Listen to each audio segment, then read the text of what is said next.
இன்றைக்கு இந்த சத்தத்தை கேட்கிற ஒவ்வொரு ஆண்டவருடைய பிள்ளையும் பார்த்து ஒரு காரியத்தினுடைய நன்மைக்காக எதிர்பார்க்கலாம். இது என்னமாய் முடியும், இது எப்படி முடியும் என்கிற ஒரு பெரிய கலக்கம் உங்களுக்குள்ளே இருக்கலாம். ஆனால் ஆண்டவர் வாக்கு கொடுக்கிறார், அதை அறியும் மட்டும் நீ காத்திரு. நீ அவசரப்பட வேண்டாம், நீ எதுவும் செய்ய வேண்டாம், நீ எந்த முயற்சியும் எடுக்க வேண்டாம். அந்த காரியம் ஆன்சர் வரும் மட்டும் நீ காத்திரு. ஆனால் இந்த வசனத்தை தொடர்ந்து வாசிக்கும் போது ஒரு மிகப்பெரிய ஆச்சரியம் என்னவென்றால், எந்த காரியத்திற்காக நகோமியும் எந்த காரியத்திற்காக ரூத்தும் காத்திருந்தார்களோ அந்த காரியம் தீமையாய் அல்ல, அவர்கள் நினைக்கிறதை பார்க்கலும் அற்புதமாய் நடந்தது.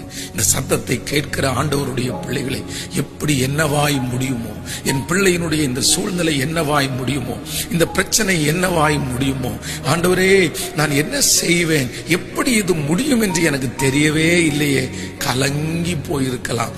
நான் நம்புகிறேன் இந்த அதிகாரத்திலே இந்த காரியம் நன்மையாய் முடிந்தது போல நீங்கள் எதிர்பார்த்து கொண்டிருக்கிற காரியம், நீங்கள் கலங்கி போயிருக்கிற காரியம், நீங்கள் என்னமாய் முடியுமோ என்று நீங்கள் வருத்தத்தோடு இருக்கிற காரியம் நிச்சயமாய் நன்மையாய் முடியும் என்று ஆண்டவர் வாக்கு கொடுக்கிறார்.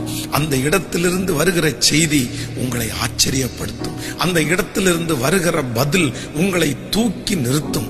அந்த இடத்திலிருந்து வருகிற அந்த பதிலினாலே நீங்கள் வாழப் போகிறீர்கள். இத்தனை நாட்களும் நான் ஒவ்வொரு காரியத்திலையும் நெகட்டிவாய் எதிர்மறையான காரியத்தை கேட்டுக்கொண்டே இருக்கிறேனே, இதுவும் ஒருவேளை தோல்வியாய் முடிந்து விடுமோ, என்னவாய் முடியுமோ?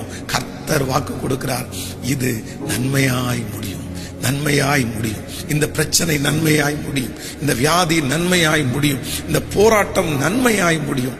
கர்த்தர் வாக்கு கொடுக்கிறார், என்னவாய் முடியுமோ என்கிற கலக்கம் வேண்டாம், அது நன்மையாய் முடியும். உங்களுக்காக